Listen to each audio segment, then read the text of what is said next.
Hi y'all, Eric here, and it's tier listing time. So, I'm a little delayed, as usual. Kept you waiting, huh? But I've collected all the games and even some non-games that y'all commented, and as promised, I'm gonna rank them. So, I took all the games that someone mentioned in reference to the question, so most of them are people's actually favorite games, I think, at least they said so. Some of them are other categories, like guilty pleasure, a couple of them. Some are funny jokes, but we're gonna rate those too. And some of them are someone's like second favorite game. Like some people answered like, this is my favorite game, this is my second favorite game, and this is a third game I really like. So yeah, I'm ranking all of them. I think we got 45 items here. We got a few different categories, and I'll explain them as I go. The first game on the list is Resident Evil 3 Nemesis, specifically the GameCube version. I think that one might be the one that's called Nemesis. I don't really know. I've never played any Resident Evil game, but it seems like a pretty interesting series. So I'm gonna put this on I should play this. There you go. That's the first entry. Next up we have a Super Nintendo darling, Terranigma, released super late on the Super Nintendo. It's really polished in the presentation. It looks really good. The way it uses sprites is excellent. It makes very good use of the hardware. It looks great, sounds great, but actually playing this game kinda sucks. It's a lot like Secret of Mana in that way. This is a secret type game. Unfortunately, this game has a lot of good stuff going for it, but I hate playing this. I'm gonna put it in mid. So one rule I'm gonna have for this is I'm never gonna put anything I haven't played above I should play this. Like, I'm not putting anything into good or better if I haven't actually played it. You know, even if I think it probably will belong there. But this game, I have played it. I don't really like it that much. I don't know. No, it's true. I don't really like it that much. It's a very interesting game to study and to play, but it's not really any fun. It feels awful to play, honestly. Next up is Hollow Knight. And this game is a pretty big game. One might even say it's the best game ever! So I'm putting it up here. This is my favorite Metroidvania of all time. Maybe. I don't know, it's it's hard to say who's gonna win when they duke it up at the top, but this is one of the best ones. It looks great, plays great, has great challenge modes that you can play. Steel Soul is an amazing mode. Godmaster is an amazing DLC. The Grim Troop is an amazing DLC. This game is cheap as hell to get. You can buy it on like most platforms. It's great length, it's not too long, it's not too short, the secrets are great to find, movement feels really good, mostly. The only thing... There are a couple things I want to complain about when it comes to this game, and they're really minor. It's like, I would like to turn off the focus casts, and I, even after playing this for like 300, 400 hours or whatever I'm at this point, the double jump still feels weird in that you go down before you go up. Never got used to it. Those are my two knocks against this game. There are a couple of bugs in it too. not a pun. That sometimes make the experience worse, you know? But overall, extremely solid, extremely high quality game. It's insane that this was made by so few people. I think like 3 plus composer. Or maybe it was, yeah, I think it was 3 people plus the composer, mostly. Alright, then we have Guardian Legend. I have not played this, but I totally should. It looks pretty cool. It's like a shooter Zelda hybrid. Looks really interesting. It's on the Nintendo Entertainment System. It doesn't seem like it's very long, so I might even give it a shot on this channel. Next up, we have Super Metroid, the other best Metroidvania of all time. I think this one is gonna go above Hollow Knight because it's kind of just bigger, you know? Made a bigger splash, made a bigger impact. More or less invented the genre, you know? Whenever you make a Metroidvania, it's gonna be compared to Super Metroid. And it's gonna be worse than Super Metroid. And that's just how it is. That's just one of the many facts of life. This game is literally your dad. It's gonna beat you up, and you're gonna like it. That's it. That's all I have to say about this game. It's the best ever. Go play it if you haven't already. If you have played it, go play it again. If you played it many times, go get yourself one of them randomizers. It's great fun. Fantastic game. S tier. S tier out of 10. Then we got Metroid on the NES, the first one. I'm gonna put this one in. In a sense, it's kind of a big game because it's sort of the first Metroid. No Super Metroid, but it's kind of not very good, and I don't think I should really play it again. So I'm gonna put it in mid. I'm gonna put it below Terranigma even. Yeah, this game is it's really interesting. It's sort of a trailblazer, but it's not actually that great of a game to play. As interesting as it is. Too many rooms look the same, movement doesn't really do anything interesting, the bosses and enemies are kind of whatever. I can't remember if this game is buggy or if it was a remake someone did. Yeah, I think it was a remake someone made of this. Someone made a Super Nintendo remake of this actually, and oh no, I'm thinking of something completely different. Sorry, this is not relevant at all. Metroid 1 on the Super Nintendo, no, on the normal Nintendo, on the Nintendo Entertainment System, goes on mid-tier. I rate this game mid-tier out of 10. Alright, then we have fucking Etrian Odyssey 5. I haven't played this game. I looked it up. It looks extremely boring. This is a weeb game. I rate this weeb out of 10. It looks slow, it looks annoying. I don't like it. If you haven't noticed so far, this tier list is 100% my opinion. How much would I like this game? These are my facts, these are my logics, and your opinions are being destroyed. How does it feel, gamers? Then we have Super Mario Bros. 3. This game is the best ever. It's kind of just kind of big. And I think we're gonna put this above Hollow Knight because it's just that big. This game kind of just revolutionized everything. It changed everything. This created a new standard for what games should be, what they could be.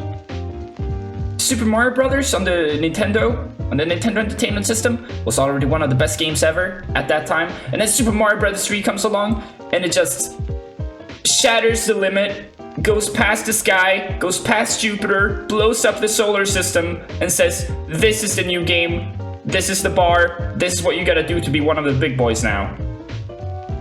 So yeah, you can't really say anything bad about this game with that legacy in mind.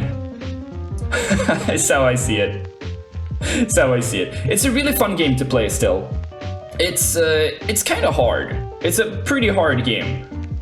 But it's really fun. If you skip straight to the end, which you can do, which is a really cool secret, games didn't really do that a lot of the time. You're in for a real challenge because you don't really have any power-ups with you. But if you play through the whole game, go from world to world, go through all the first 7 worlds before you go to the lava land or whatever, then you're gonna have a huge inventory of stuff and you're gonna have a lot of items to kind of just throw at the levels until you wear them down and you get to Bowser's castle. It's got a great sort of continue system with the castles and the gates remaining open after you clear them, but other levels respawning. And it can get really tense sometimes. I love this game. Played a lot as a kid on the All-Stars version. It's fantastic.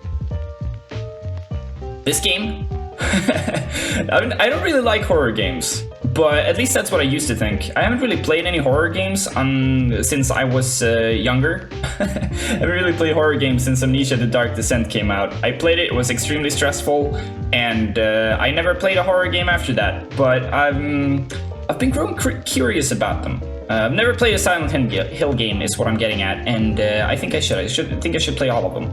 And they say Silent Hill 2 is very good, but you should get the PS2 version. This game famously replaces a bunch of text with Comic Sans in other versions, which is obviously unacceptable. We can't have that. So get the PS2 version, everyone. I should play this. This is my rating for this.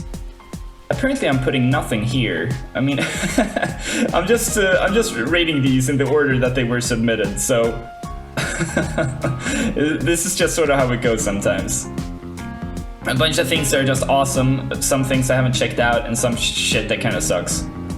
Alright, next up is Terraria, the Indie Legend. I think this game is just kind of big. It's kind of just a really good game. I don't think it's the best ever, and that's my personal taste. This game has just... it just has too many annoying things, mostly because there are just too many items. Every item is a thing in this game, and every item is annoying. Therefore, this game has too many annoying things. But the way it works, other than that, is fantastic. And I think it's just kind of big, you know?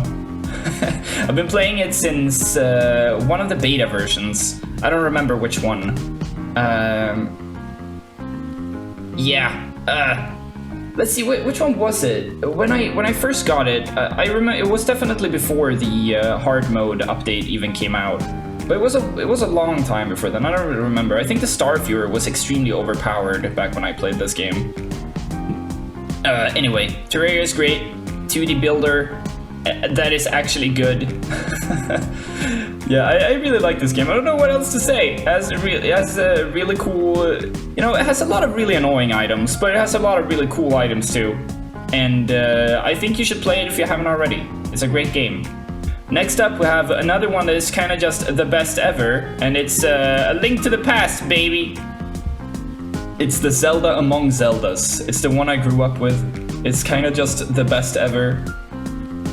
So this game really took Zelda into the direction it would follow all the way until Breath of the Wild came out and changed everything, you know?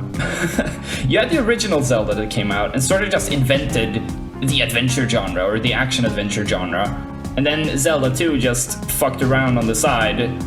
And then A Link to the Past comes out, and it just... And ever since that happened, that was how you made action-adventure games. You made them like A Link to the Past. You can there is a linear story, but there's also some exploration on the side. There are a bunch of stuff you can do in any order. There are a bunch of optional items. There are so many things you can find that makes your character extremely overpowered.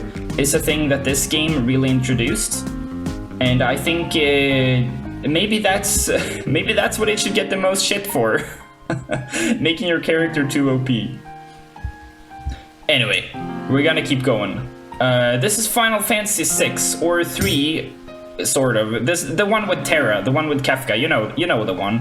I'm gonna have to put this one in I should play this because I haven't finished it. I've played it through quite a bit, maybe like a third of the game, but then I sort of forgot about it and didn't keep playing. So I think I should play it. It seems really good. I think it's gonna go up here. You know what? I've played it a significant enough chunk of it. I'm gonna put it here. It's a big game. It's amazing. From what I know about the story, it's really good, which is very important for a game like this because that's one of the main draws. The music is excellent. It looks really cool. It plays sort of... it's a JRPG on the Super Nintendo. The way it plays is sort of janky. There's only one game. There's only one. There's only one RPG on the Super Nintendo that doesn't feel janky as fuck, and we're gonna get to that one. Believe you me. So yeah, this one is kind of janky, but everything it does is also pretty good. So we're gonna put it in big. It changed a lot. You can. You know, when I say big game, it sort of made a big splash in the culture, but it's also just a big game with a lot of content compared to its peers. There's a lot of stuff to do, there are a lot of characters to play, and there's a lot to see. So I'm gonna put this in big, even though I haven't finished it yet. Next up is Earthbound. I fucking hate this game. I fucking hate this game. I have to slurp my coffee to get through this. This game is extremely interesting, and I think if I was being objective in any sense, I would absolutely put it up here. It's a really big game that made a huge splash, sort of way after it came out, because a lot of people are talking about it now, and I think Undertale signal boosted it to high heaven and beyond. But when it first came out, people didn't really care about it a lot. It sort of got a bad rep, didn't sell well. But it does a lot of unique things. It's definitely one of the most unique RPGs on the Super Nintendo, and that's saying something because the Super Nintendo has a lot of RPGs. This is one of the more interesting ones. It does a lot of things that is sort of the precursor to the lol random humor of the early 2000s, which feels really weird to play now. It feels really anachronistic. It's like a game from the future, from the past. It's like a game.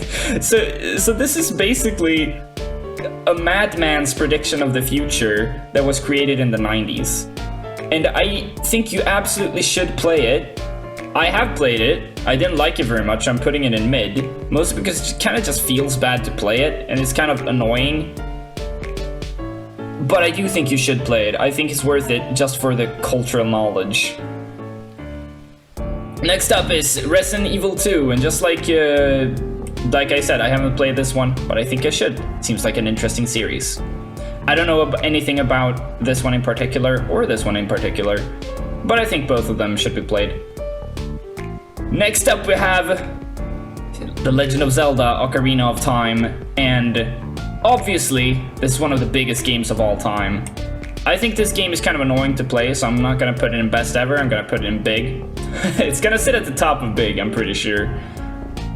This game, of course, invented Z-targeting, and that shows up in pretty much every game now. Any 3D game, any third-person 3D game that has combat uses targeting in a way that's very similar to Ocarina of Time. Shout out to Monster Hunter for being pretty much the only series not to do that. But yeah, maybe that's what Ocarina of Time. Maybe that's the gene in Ocarina of Time's DNA that is the most spread around these days. Anyway, this game, for a long time, for about 10 years, no, for about 15 years actually, this was considered the best game of all time, and that belief was held so strongly by the gaming community that it was considered weird for anyone to say that any other game was better. It was just a fact of life, that Ocarina of Time is the best game of all time. It made that big of a splash. The music is still one of the strongest soundtracks of all time, I think. There's a lot of stuff in this game that feels extremely dated now, and the impact it had when it came out can't really be understated. The impact it had on people who played it. My first experience with this game was on an emulator, actually. It ran kind of poorly. I was about 8 years old, and my strongest memories are of the water temple and being absolutely stuck, and the bottom of the well, and having to psych myself up for almost a full day to go into the shadow temple because it was just that scary. Those are my strongest memories from this game. But you know, for a long time, I was thinking this game is extremely overrated. I never thought it was the best ever. I was a Link to the Past guy. I thought this game is way better. People that say this is better, they're just being nostalgic farts. And I still kind of think that's true, but I've also grown to appreciate this game a lot more. I think the story it tells is actually quite interesting for what it is. And I think the dungeons are interesting. I think it actually made a really good transition into 3D. And at this point, I think I've mostly gone through the thoughts I have at the top of my head, and I'm starting to repeat myself. So we're gonna go to the next game. So here we have Final Fantasy VII, Cloud's Adventure. That's not a real subtitle. I think this game is really big. Probably the best ever, is what people say. But I haven't played it, so obviously it's gonna go here. I should play this. I'm going to play it. I haven't really played any of the Final Fantasies, to be honest. Beyond 6, which I've played through, you know, some of it. I know this game is extremely slow. At least I think it looks extremely slow, and I'm sort of an impatient gamer, so that might be a problem for me, but, you know, I'll give it a shot. I already know some of the plot twists in this game. I know Sephiroth kills Tifa. I know he was created from the evil in Cloud's heart, but he's also Cloud's dad. I don't really know how that works, but that's why this is a weeb game. But I should totally play it because it's a legend, so it goes here. The next game is Dark Souls, and this game is the best ever. I'm gonna put this right above Super Metroid, below A Link to the Past. What can I even say about Dark Souls, man? This is the only game... this is the only game other than Fire Emblem where I like EXP as a mechanic. And the reason I like it is because you can lose it. It has this risk-reward built into it.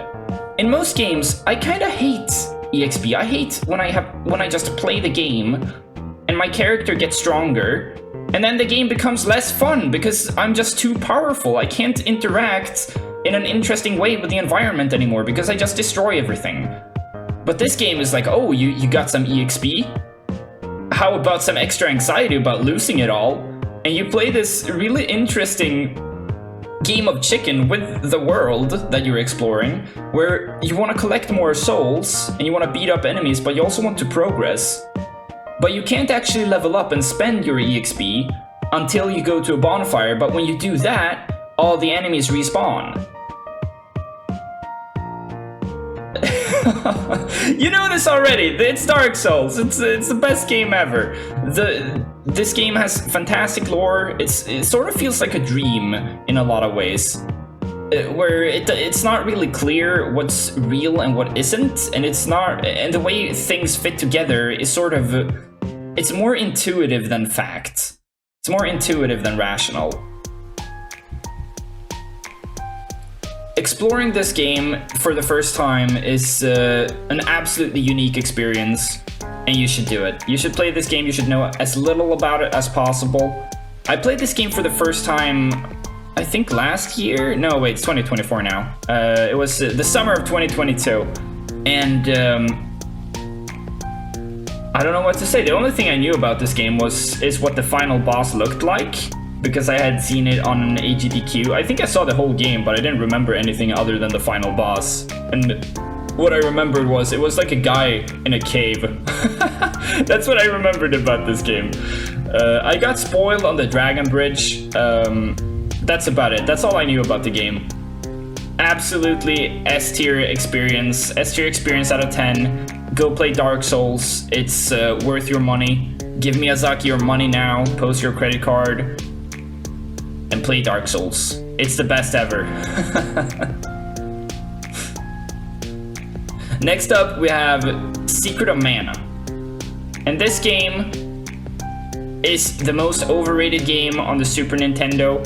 Maybe the most overrated game of all time. It looks pretty. It has the best soundtrack of any game ever. But actually playing it is complete ass. I give you $0 for this game. Next is Donkey Kong Country. This game is on the Super Nintendo. It's kind of just good. I think it's kind of just good. It gets completely overshadowed by the sequel, which is the one that is actually amazing and super fun to replay forever. This game is it feels kind of clunky. It's very clunky. It's a clunky game. It's not really fun to find all the secrets. It's very mean about the way secrets work. It's sort of a crapshoot whether you're gonna die or find a secret a lot of the time. It's kind of unclear where you should even search for more secrets, and the rewards you get are kind of just not very fun. The minigames aren't very fun or anything. The levels don't feel as inspired as the contemporaries of this game, like Super Mario World or Yoshi's Island or the Mega Man games on the Super Nintendo, or even Castlevania 4. Like, this game is it feels kind of samey. The levels feel more samey. It's an absolutely revolutionary game. People, when this was first revealed, people thought this was the Nintendo 64 because the graphics were so impressive. But no, it's on the Super Nintendo. The soundtrack is amazing. It has more vibes than the later Donkey Kong games, I would say. How do I express it? It has a lot more ambience going on. You know, this is the game with aquatic ambience, and the next one is the one with Sticker Brush Symphony, you know? What else can I say? All right, next game is it's Majora's Mask. It's my favorite game of all time. I'm gonna put it at the top of best ever. I've talked about this game quite a bit before. It just does everything it just does everything for me, you know? It's just everything. It's so interesting. It's just such an interesting game. So this is the follow-up to Ocarina of Time. And so when Nintendo makes Ocarina of Time, Miyamoto is still the head of development, and we got this new guy, Aonuma, who worked on Ocarina of Time and designed a bunch of the dungeons. And he's really quickly rising through the ranks, right? And at the end of Ocarina of Time, Nintendo's like, fuck, we spent so much time just building this game, and it took forever because we didn't know how to make 3D games before this. What do we do now? Our new console is gonna come out eventually, but we should get another Zelda out on the Nintendo 64 before that happens. And Miyamoto's like, okay, so what if we just remix all the dungeons and we make a worse version of Ocarina of Time? And this eventually happened. It's called Master Quest, and it sucks. You should play it because it's interesting. If you're a huge fan of Ocarina of Time, but it's not good, okay? It's not good. And Aonuma was like, no, we should make a new game. We can use the same engine and even some of the same assets. We'll save a lot of time. And they ended up doing that too, and that game is Majora's Mask, which is the most insane game of all time. It takes the sort of triumphant but implied dark ending of Ocarina of Time and actually runs with the darkest outcome, which is Link, who is now an adult trapped in his child self's body, is left alone by the only person who knows what happened to him, and he goes on an adventure to find his long-lost friend, and he just falls into this strange dream world of Termina, which, just like Dark Souls, it's sort of like a dream world. It's really unclear how much of this is real, how much of it is it a dream? Is Link psychotic in this game?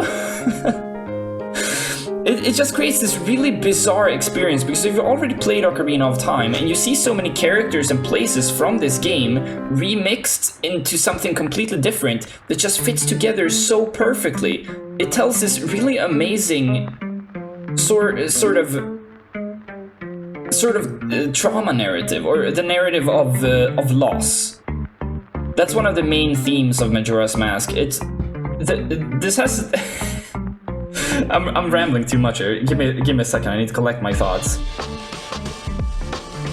So this game has like the thickest subtext of any game of all time, and you can dig so many layers deep, and you can find so much interesting stuff. So like one level down, it's like, oh, the whole game is structured like the psychological reaction of someone going through a traumatic loss, which is exactly right. Link goes through denial, anger, bargaining, depression, and acceptance. And once he does that, he can transcend the mortal plane and go deeper into the dream world and enter the moon. The moon that sort of looms above you. It's sort of this representation of anxiety itself, and once it comes crashing down, the world ends. And you go inside it, you sort of beam up through it like a UFO, and then inside it, you see this like hill with a tree on it. I'm sort of just describing things that happen in the game now. I should have, you know what, I'm gonna save it. I'm gonna make a video on Majora's Mask later. It's gonna be the best video ever, but for now, it's a great game. It's it's the most interesting follow-up that's ever been made, and it's a game that could only be made one time. There can never be another game like Majora's Mask again. You know, there could only ever be one Ocarina of Time. And without Ocarina of Time, and without the impact it had, Majora's Mask never could have been made. And that's part of what makes this game so interesting. They found the silver bullet, and they shot it, and it landed right in the bullseye. But yeah, if I ever make any video essays, Majora's Mask is the first one up to bat. It's my favorite game of all time. It's so interesting, it's really fun to play. The transformation masks is my favorite mechanic in the Zelda games. The time loop is my favorite mechanic in the Zelda games. And that's all I have to say about Majora's Mask for now. The next game on this list is Tinder. I actually have played this, and you know what? I give you $0 for this game. It sucks, extremely pay to win, toxic player base, might harm you in real life. $0 for this game. Next up, we have the original Legend of Zelda on the NES, and I'm gonna put this in. I feel like you have to put it in big, you know? It sort of invented too much of gaming to not to not be big. Like, no Zelda. Well, no Zelda series. No Zelda, no Dark Souls. No Zelda, probably no Metroid. This game is one of the first open-ended games to be really successful and really well known. The sense of discovery in this game is amazing. You can explore. To this day, it's one of the most open-ended Zelda games. Arguably, Breath of the Wild is more open-ended, Tears of the Kingdom as well. But compared to any other Zelda game, this one beats them easy. It's still interesting to play. It's sort of janky, but it's also very interesting. It's sort of like an artifact. It's an artifact from an age long gone by. I think you should play it if you haven't already. It's I still kinda like playing it. I don't love it, but I do think I respect it enough to put it in big. My feeling of respect elevates it from good to big. Next up is Fantasy Life. This is a weeb game. Looks like it sucks, looks really boring, not interesting at all. Why would you like this? That might be a little too mean. I'm not gonna move it from here. I think it looks really boring. But you know, you do you. Like, my actual opinion on this is that I love the fact that people have different takes and that people love different kinds of games. I think that's pretty beautiful. And I don't actually intend to be very mean here, so I would like to apologize. Isn't it interesting that we have different opinions? Alright, next up is Minecraft. This game used to be interesting before it became terrible. I don't think it really changed. I think this concept just bores me after a while. Like, it was interesting for like 5 hours when it first came out. And then I was like, oh, you find like the most rare item and then that's it. And then you just build stuff? Like, who cares? I put this in $0 with this game. I think it's better than Secret of Mana and Tinder, but I still give you $0 with this game. It just bores me. It's ugly. The perspective. You can play this first person, and I hate first person games. Or you can play in third person, and it kind of just sucks too. I don't know. The way you move in this game just doesn't feel good to me. I don't really like this sort of control scheme in a game. I think building in this game is really boring. I think the blocks are too big to build anything that actually looks interesting. Playing it is lame. Playing it the intended way is boring. Playing it the unintended way is sort of interesting. You know, the most fun I've had with Minecraft is playing Cluster Chunk with a bunch of homies in high school. Like, we would skip class sometimes and we'd just sit in the cafeteria and we would play. You get these like spheres that are connected by bridges on a 3x3 grid, so there are 9 spheres total. And you split up in teams, and each team has a bed that you respawn at, and the goal is to infiltrate the other team's sort of chunk and destroy their bed so they can't respawn anymore. That's the most fun I have ever had with Minecraft. You know, maybe for that, I'll put it in mid. It's the bottom of mid, below Earthbound. Just for Cluster Chunk. But yeah, overall, Minecraft is a very boring game for me. Next up is one I haven't played. It's City Skylines. All the way up here. This is sort of a revival of the old SimCity games. And I'm gonna put this at the very bottom of I should play this. But this one isn't really ordered, so... Actually, let's order this. Final Fantasy at the top. Resident Evil somewhere. Maybe like this. I think this one goes at the bottom, actually. Because it looks the least interesting. Anyway, this game is way more detailed than the old SimCity game on the Super Nintendo that I used to play. It kind of... I have some thoughts about it. Of course, I haven't played it, so take this with a whole package of salt, honestly. It sort of has enough detail that it loses this sense of you can just imagine everything, because you actually see the individual cars and people going around. So it sort of messes with your imagination in that way. A lot of the buildings look sort of uninteresting. It looks so much like a real city, but kind of ugly. Which I guess is just how most real cities look, honestly. You can put like parks and shit and nature stuff, but nature stuff in a virtual world just doesn't look as cool as nature stuff in real life, you know? And cities already don't really look that great in real life. And I'm not saying it should look exactly like real life or anything. I'm saying that this sort of more abstract take that the older games used, because that's the best they could do, like that's about as realistic as they could be, I think that still has its advantages over a more nuanced take like this, a more concrete take like this. Still, I think this game looks really interesting. It's been a long time since I played a city builder, and if I do play one, this is first on the list. So there are a few things I think might not be great about it, but it also looks really interesting. I think I'm gonna play it. Next up is Banjo-Kazooie, baby. I'm gonna put this in good. I think this is a bit better than Donkey Kong Country on the Super Nintendo. This is a collectathon. It has a lot of overlap with Mario 64, but the difference is that movement in this game kind of sucks. It just feels kind of clunky to move around. There are a lot of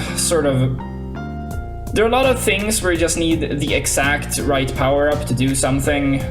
There are way too many collectibles that you have to get all of them of. I mean, I know it's a collectathon, but I don't really like that in a game. It's sort of a checklist game. The way the game ends kind of sucks. The final boss sucks. The final level sucks. It has some pretty great music. I don't really love the humor in this game, but it is kind of charming in a sense. You know, I think if you like the humor and you're charmed by it, this is probably an S-tier game for you, but for me, it's sort of just pretty good. Actually, now that I think about it, I think I like Donkey Kong Country more. I think I'm gonna put this here. It's a good game, you see, I put it in the good tier.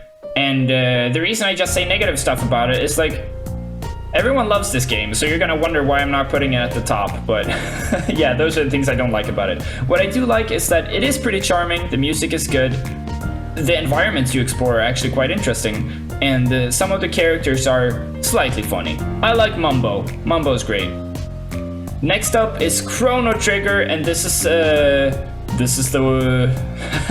the Prince That Was Promised, the one I mentioned. This is the only Super Nintendo RPG that is just good with no caveat, no asterisk. This game is just good. I'm gonna put this up here, right after Dark Souls and Super Metroid.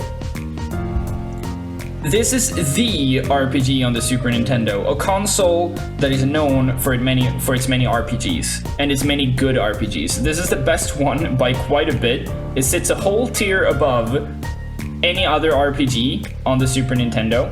And what makes it so good is sort of just everything. It sort of just avoids all the stupid mistakes, all the stupid design decisions that other RPGs do all the time. Like, there's the most important thing, it feels good to play this game, okay? It feels good to move around, combat is snappy, it feels good to do it, there's never any need to grind, there are no random encounters, you don't have to do a bunch of stupid fights all the time with zero stakes. I mean, obviously not every fight in this game has a serious chance of killing you or anything, but the way it's paced is just, it's just good, you know? The distance between the save points is good enough that it actually starts getting tense when you've gone on for a while. You can still ruin the game for yourself by grinding and getting your level too high and being pretty much invincible. But the game really doesn't incentivize you to do it. You can sort of just play through it, go from place to place, follow the story, and you will be at a decent level to keep going. The story in this game is excellent. The characters are the best. I think it represents a pretty significant step up. Like it's quite a bit above its peers in everything. It looks better, the music is actually the best. So I said Secret of Mana is the best soundtrack ever, but that's not really true because Chrono Trigger exists, and this is the actual best soundtrack in any game of all time. Yeah, go play Chrono Trigger. What else can I say? It's amazing. It's one of the best Super Nintendo games. I tend not to like RPGs. I tend not to like turn-based combat. But this game is still one of my favorite Super Nintendo games of all time, because it just does everything really well. Next up is Shining Force on the Genesis. I haven't played this game. I looked it up, and it's pretty much Fire Emblem at home. So you're in the car, you tell your mom, please can I have Fire Emblem on the Game Boy Advance, and she gets you this game on the Super Genesis or whatever. It's possible I'm underrating this game, okay? But I think this looks pretty bad. It looks uninteresting. The strategy element doesn't look very interesting to me at all. The terrain kind of sucks. I don't like how slow it is. Maybe you can speed it up in some ways. I mean, you could argue like, oh, playing on an emulator would speed up, but if you have to do that, I think that's still a knock on the game. The music kind of sucks because it's a Genesis game. I'm gonna give you $0 for this game. Next up is Fallout New Vegas. This game has too many guns in it. I give you $0 for this game. I'm gonna put it below Secret of Mana, but above Tinder. Next up is Factorio. This game, I just hate how this looks. There aren't enough colors on it. I don't really like building games in general. This is not a weeb game. I give you $0 for this game. I'm gonna put this just above Tinder, but below Fallout. So, I liked SimCity as a kid, right? And I think City Skylines looks interesting. And this is a builder game. I like Terraria. That's a game where you build a bit. I don't like Minecraft. Building for me is sort of it can go one of two ways. Either it's interesting because what you're building and the theme of it is actually interesting to me, like it is here, I imagine, and like it is in Terraria because the game is fun to move around in. Or it can be uninteresting because I don't care about the world and the theme of it just isn't interesting to me, and that's what I imagine Factorio is. It just looks extremely unappealing to me. It looks like this just isn't created in the language of my soul, you know? I'm not compatible with this game. I don't like optimizing things unless I care about them. I don't like optimization for optimization's sake. That makes stuff boring to me. I like it when things are a bit more whimsical, you know? You see you see the disparity here? Factorio at the bottom, Majora's Mask at the top. See, this is the sort of soul I carry inside me, fellas. This is what's inside my heart. This is why Factorio goes down here. If you like this game, good for you. Go play it, have fun. I give you $0 for this game. It's not for me. Next up is Final Fantasy X1, or 11, as they say in old Rome. This is really interesting. This is sort of an MMO, I think. I've never played this. I have no idea how to evaluate this, because an MMO is pretty much impossible to evaluate unless you play it. At least for me, because the only MMO I've played is World of Warcraft. So I have no idea how to evaluate this. I want to put it in that I should play this, but I think that would take too much time and it would be sort of janky. So I don't know where to put this. I'm just gonna put it here and hope everyone forgets about it so I don't have to deal with it. Next up is Paper Mario, the 1000-Year Door, and this is actually gonna go at the very top of I should play this. I haven't played this, I haven't played any of the Paper Marios. I have played the Mario and Luigi games, at least some of them, and I think they're pretty interesting. So, I tend not to like turn-based combat, but these games at least let you do stuff outside of your turn because you need to do timed inputs and stuff. And I think that makes it pretty interesting. People say the story in this game is really good. The music is, it's fine. I'm not a huge fan of the paper aesthetic, but I've also never played any of these games, so maybe it's actually good, I don't know. I'm very interested in playing it, however, I'm very curious. Next up is Metroid Zero Mission. I think this game is really good. I'm gonna put it at the top of good. It's one of the most fun Metroids to just play through and just blast through it, even after you've already finished it. Movement in this game feels really good. It's, of course, a remake of the very first Metroid game. It's a little bit more hand-holdy. It shows you where to go a lot of the time. It gives you a lot more upgrades, but also bumps up the power of the enemies a lot. And overall, it's a lot more fun. The biggest downside to this game is the section where you have to stealth around in your Zero suit, and the final fight against Ridley is fucking awful. Against Mecha Ridley, it's the worst ever. But other than that, I mean, I think this is one of the better Metroid games. I absolutely recommend it to everyone who's even a remote fan of Metroidvanias. Next up is The Fight for Glorton. I think this is a meme entry. I don't think this is anyone's favorite game. But, man, I'm gonna rate this nostalgia out of 10. I used to play this with one of my best buddies as a kid. We would share the keyboard and hope to God anti-ghosting doesn't fuck us over. It's sort of a really janky Smash Bros. Clone with the weirdest characters. You play as like a bag of popcorn or coffee bean or a strawberry, and then you duke it out and you do weird fighting moves. I kind of feel like I should play this again just for old time's sake, so I'm gonna put this here. I should play this. I rate this nostalgia out of 10. Next up is the best game ever, everyone. It's Zelda 2, The Adventure of Link.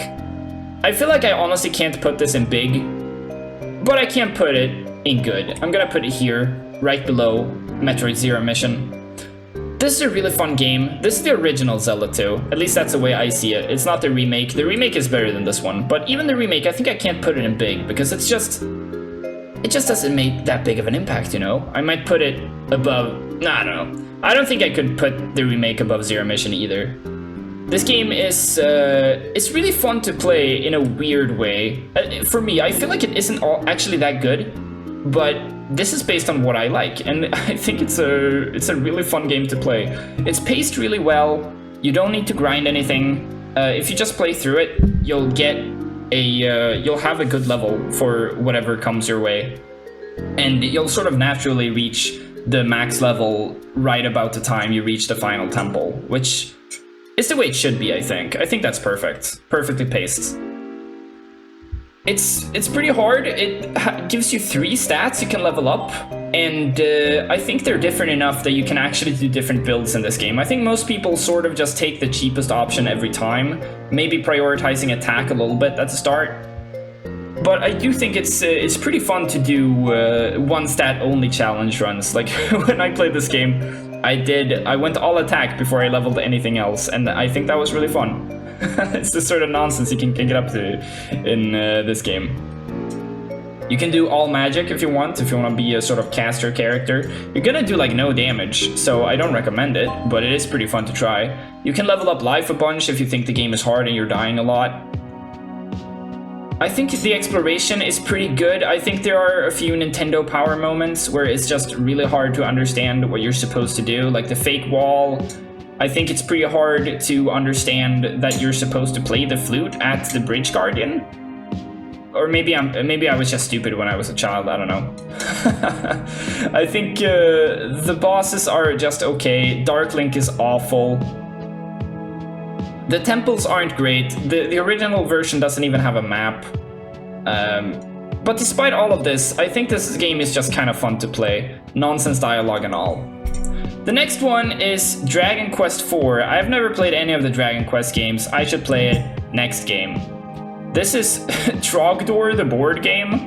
I have no idea about of what this is, but I like board games. I should play this. I should try it. Next up is Final Fantasy III, the Japanese one.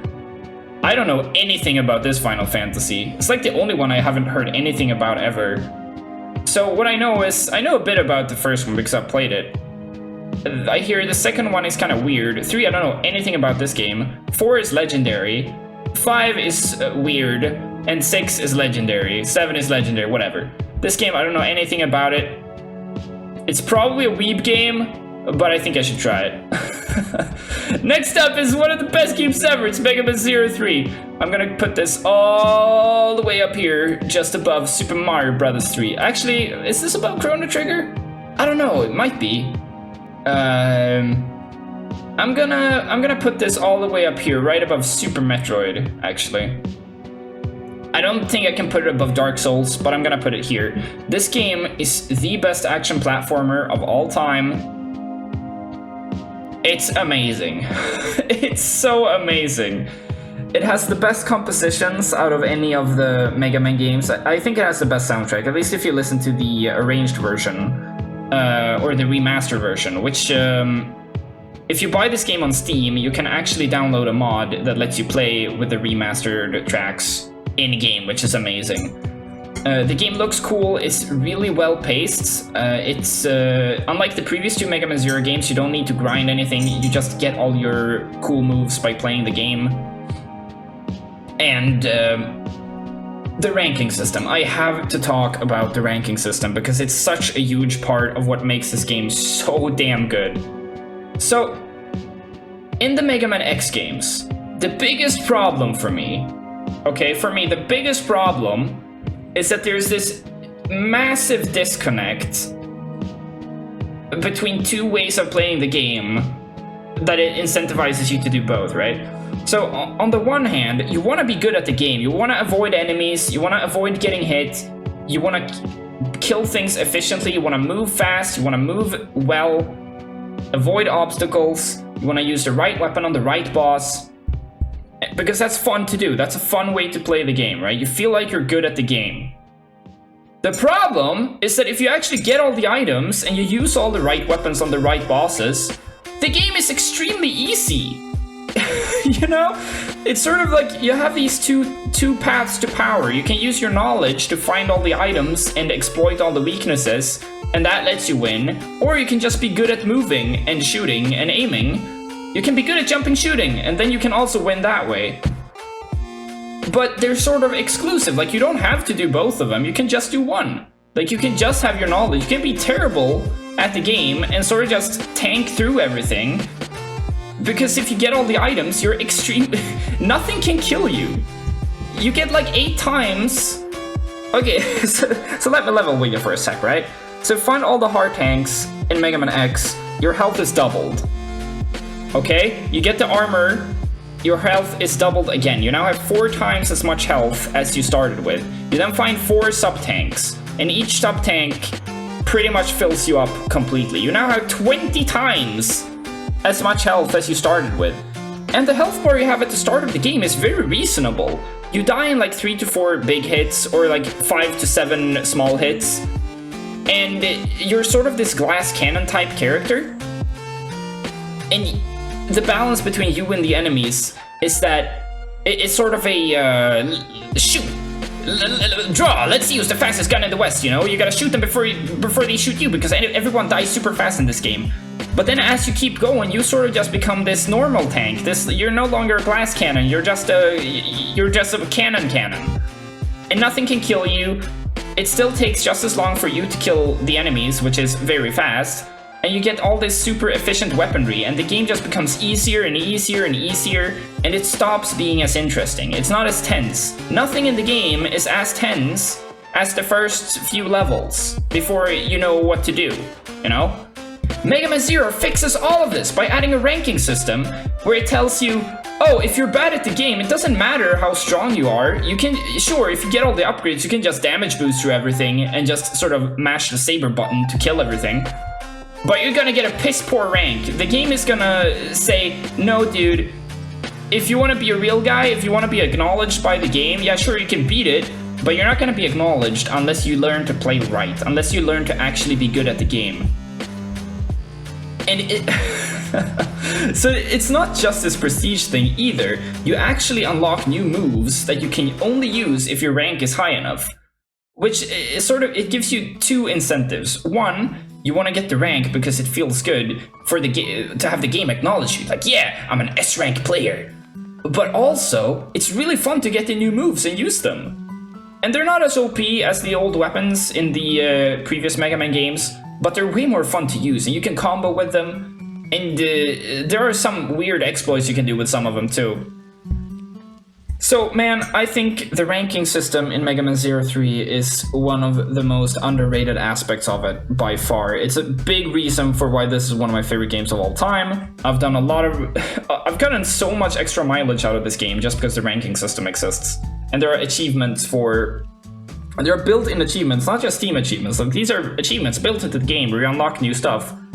For example, if you beat the whole game using only the saber and getting a perfect score of 100 on every single mission. Same with the Buster.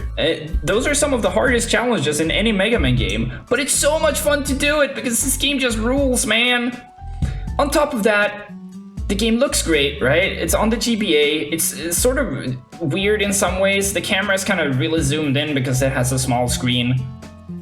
But that's part of that also plays into the ranking. You have to know the level beforehand. So you have to combine these two paths to power. You need to have the knowledge and you need to have the skill and dexterity. And then once you get those two together, you can play the game efficiently and get a high rank. And it feels so good to execute it too. On top of that, this game has a really appealing story, like actually. The story in this game is one of my favorites. It just continues the saga of the beloved characters from the previous games so well. It's such a good conclusion to X as a character. And it sets up the finale for Zero in the next game excellently. This is one of my favorite games of all time. Like, there's not a lot above it. Like, like I say Majora's Mask is my favorite game, right? But these three, like these four, these five, whatever, these other games, they're not really ordered here. Like I could scramble them in any order and they would be about right anyway. So, anyway, that's the Mega Man 03 rant out of the way. I love this game. We're gonna play it on the channel at some point. Next up is The Witcher 3. I haven't played it. I should play it. Next game. It's gonna take a long time though, so who knows. Mega Man 3, not 03, but just normal 3. I think this game is, it's kind of big, but it's not as big as Mega Man 2, and I think I can't really put it above these games. I think I want to put it here. Is it more fun than Zelda 2? Yeah, I think it is. Isn't it? I don't know. I have a really high opinion of Zelda 2 right now, coming off my Let's Play. So I'm gonna put it below Zelda 2, but they could swap places maybe. I think it's a great continuation of Mega Man 2. Some of the levels are kind of weird.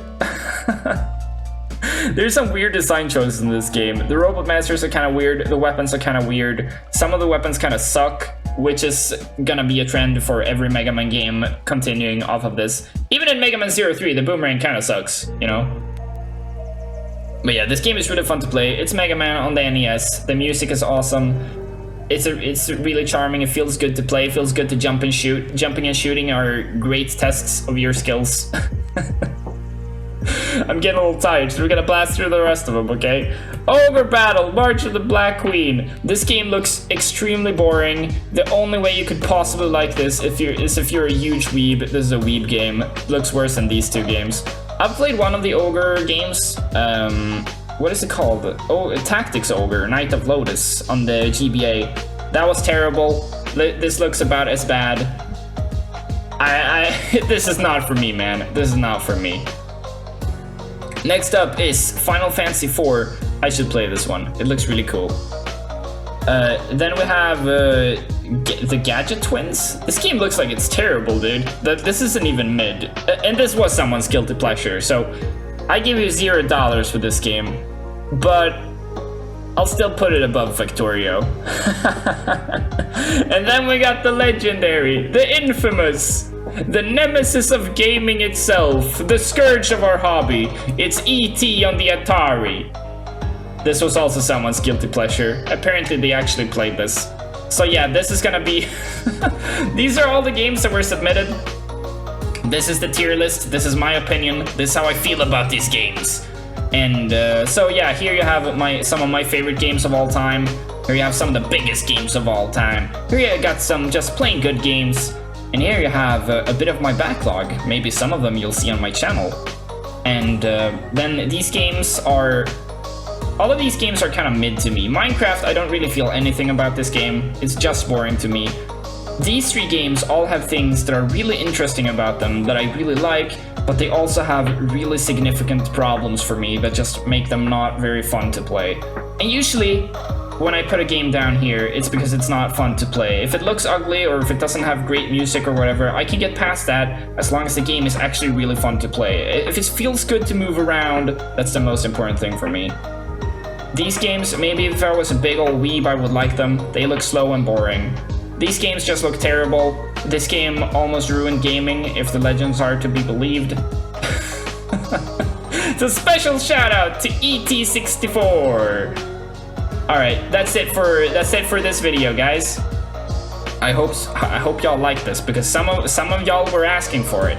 And here it is. Don't tell nobody Eric don't deliver, because he sure do. And yeah, I've been Eric on Fahrenheit, and I'll be signing out. Take a peek at this tier list, screenshot it, send it to your friends. This is the facts and logic of the world. Your opinion is nothing compared to me. Your opinion is foolish compared to mine.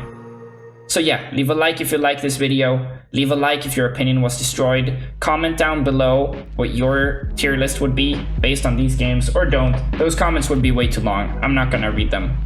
I will just argue with them anyway, without reading them.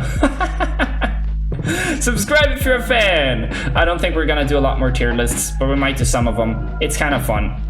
Anyway, Eric out. I'll see you tomorrow for more Hat in Time. Bye bye.